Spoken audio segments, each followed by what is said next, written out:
All right, so you guys wanted to hear more about Noor Sada, the opera singer who became Muslim. Well, get ready for a deep dive because we've got a ton of stuff about her. Interviews, articles, even some of her own writing. It's going to be quite a ride. Oh yeah, her story is pretty wild, I'll give you that. I mean, think about it.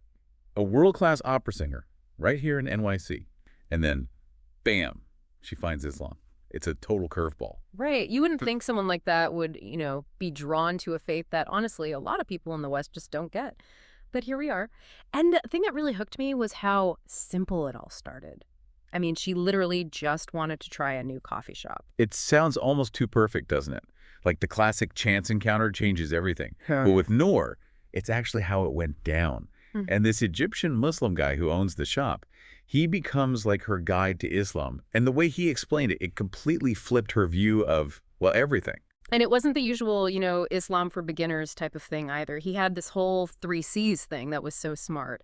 Concurring with previous scriptures, then correcting misconceptions, and finally concluding with the Prophet Muhammad. Like it was almost like a logical equation or something. Exactly. And that's what really clicked for Noor. She's already kind of questioning like her Christian upbringing. She was going to a Unitarian church, but she felt like, I don't know, their approach was a little too diluted for her maybe. So this 3Cs idea came at the perfect time. It gave her a framework that was, on one hand, intellectually solid, but also rooted in history. Oh, yeah. When you read her interviews, you can practically hear that aha moment. Yeah. It wasn't just like accepting new facts. It was more like this whole different way of seeing how faiths connect. It just, boom, clicked into place for her. Did you feel that too when you were looking at the material? Totally. Holy. Especially when she talks about like lights going on in her head. It wasn't blind faith. It was this sense of all the puzzle pieces finally coming together, which makes her growing disillusionment with the Unitarian Church even more powerful. Oh, for sure. I mean, replacing God with love in Christmas carols, it might seem like whatever to some people. But for Noor, that symbolized like this watering down of core beliefs that she just couldn't deal with anymore. It's crazy how powerful that contrast is. Right. On one side, you've got this huge intellectual awakening with Islam, and on the other side, her old faith is like losing its meaning, almost like watching two paths splitting apart. Totally. It's a perfect picture of what was going on in her life, and it all comes to a head, would you believe it, during a choir rehearsal. Yeah. Like out of nowhere, it hits her. The Unitarian approach, it suddenly feels like total nonsense compared to the clarity and truth she's found in Islam. And boom, that's the turning point. It's as dramatic as any opera she's ever sung. It's crazy. And then, get this, she decides to convert right then and there. And where is she? A coffee shop on 90th and Broadway. Not exactly like, a grand mosque or some mountaintop epiphany or anything. It's like it shows just how personal this whole thing was for her. This totally normal, everyday coffee shop. It represents that even in those ordinary places, huge life changes can happen. And then, I don't know why, but I just love this image. You've got this super experienced opera singer struggling to pronounce the Arabic words of the Shahada, the Islamic declaration of faith. I know, right? It's kind of funny. It is like in the middle of this huge spiritual shift, there's still that superhuman element of like fumbling through new sounds and experiences. But it also shows something deeper, I think. Totally. It wasn't about, saying the words perfectly. It was a real, genuine change happening inside her. It makes you wonder, though, how did everyone react? I mean, her family, her friends, everyone used to, the opera singer, Noor. How'd they take this whole new chapter in her life? Oh, man. Let me tell you, the reactions, they were all over the place, like as diverse as the crowd at the Met. Yes, some were super happy for her. Others were just plain confused. And then some, well, they went straight to the whole she's been brainwashed thing.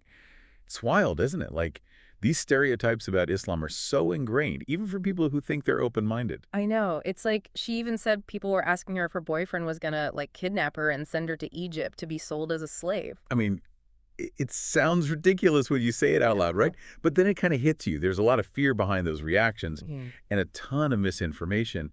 It just shows how important it is to, really understand a phase, not just go by the headlines and stereotypes. 100%. It's easy to judge something you don't know anything about. But what really struck me about Noor was how she handled it all. Like, she never got all defensive or preachy or anything. She just lived her life and let that speak for itself. Totally.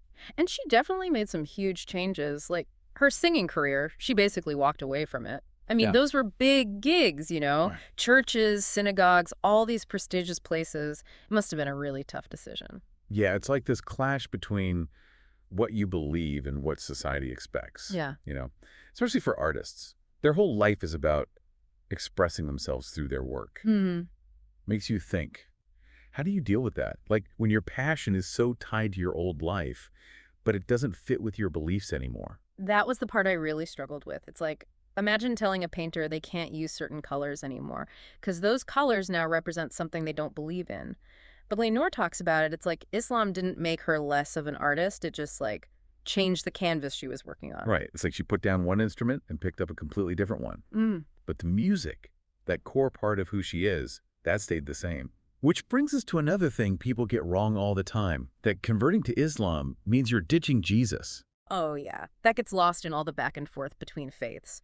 But I thought her take was really interesting. It wasn't about leaving Jesus behind. It was about seeing him in a new way. Like, as a prophet and servant of God, just like Abraham and Moses, it definitely challenges the traditional Christian view. But isn't that what real interfaith dialogue should do? It is. It's not about pretending we're all the same. It's about looking at those differences and, maybe even finding some common ground. And this is where the seerah comes in, the Prophet Muhammad's life story. What really fascinated Noor wasn't just the history, but the human side of this guy. Oh, especially the part about him going to his wife, Khadijah, for comfort after getting the first revelation. Like, even in the middle of this huge divine event, he still needed that human reassurance. What really stood out to you about the seerah? Honestly, it was how focused Noor was on the Prophet's character. Not just what he taught, but who he was as a person. Like his kindness, his generosity, how forgiving he was. It's like she saw in him all the things she wanted to be. And those things, they're woven into the core of Islam. It's not just about rituals and beliefs. It's about trying to be a better person, like living those values every single day.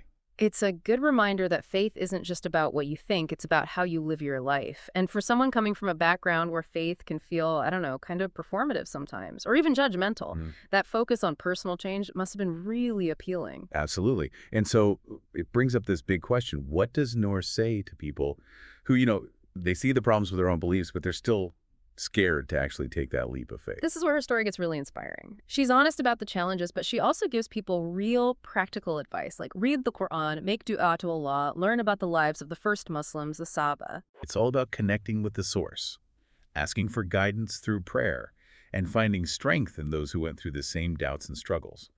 But the most interesting part to me was how she stressed that it's okay to take things slow. Yeah, it made sense with her own experience. It's like the early Muslims in Mecca, they didn't change everything overnight, right? It was gradual. So she's basically saying, hey, don't try to be a completely different person right away. Let your faith grow naturally, like a flower blooming at its own pace. What do you think about that? Yeah, it makes a lot of sense, right? It's such a different way of looking at things, especially in a world where, everyone wants everything instantly, like quick fixes for everything. But faith, that's like any other relationship, really. It takes time to, nurture it and let it grow. It's not about checking things off a list. It's about building that deep connection with God. Exactly. And that brings us to something really powerful in Noor's story. It's her connection to the Quran. Yeah, that's a big one. It wasn't just like a book to her. It was more than that. It was healing. It was guidance. It was even a way to, see the difference between truth and lies. Shifa and Furqan, she called it. It was like this compass to help her navigate life. All the tough stuff, both inside and out. And she really pushes for everyone, even if you're not Muslim, to just read the Quran, with an open mind. She truly believes there's universal truth in there, stuff that can speak to anyone.